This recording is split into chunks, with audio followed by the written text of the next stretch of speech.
Good afternoon, everyone. This is Christy with Ahn Co. It's Wednesday, May 22nd. I'm going to go over the markets with you. Soybeans got a little bit of a bounce back from an extended wet forecast and a private sale this morning. The private sale was small, but a private sale nonetheless. So that was able to support it after we got a pullback at the close here yesterday, with acknowledgement that there are rumors floating around of a $2 per bushel payment in government aid for farmers for soybeans. So you're coming back, got that bounce back at one point up 10.5, only settling up about 6.5 cents, but positive nonetheless. Corn market got stuck between wheat and soybeans, being about steady on the day. And then wheat complex, majority of the day, much weaker, but you had Minneapolis wheat fight its way back, close to steady on the close, just a little bit positive. But then Chicago wheat down 6.5 cents, Minneapolis or Kansas City down 3.5 cents.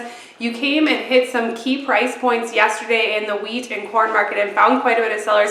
And that's not surprising, as we've really ran off the lows for those two markets quite a bit. It's normal to see that selling pressure, and you're continuing to see that for the wheat, especially when wheat doesn't have that fundamental story like corn does of the really wet forecast. Moving forward, the forecast remains wet, so people are going to be watching that, and it remains that we are cool in the west and hot in the east. And when you have that ridge being built, it kind of brings a lot of moisture along the way as well. And so as long as that temperature kind of changes or stays that way, you should see a rather wet forecast. When you look at meat markets, just a little bit weaker here. Cattle on or cold storage here out of this afternoon. Not a lot of details out of that, but nonetheless a little bit on the weaker tone. And then those outside markets a little bit weaker as well. So moving forward, what we're going to be watching is see if corn market can break through that key resistance point of about 398 to 399 on the July contract. That's where we saw a lot of sellers come out of the boards here. And then just seeing what we can put together for soybeans as we're dealing with a large carryover, but you're also entering a territory where you're continuing to get a wet forecast all the way through bean planting.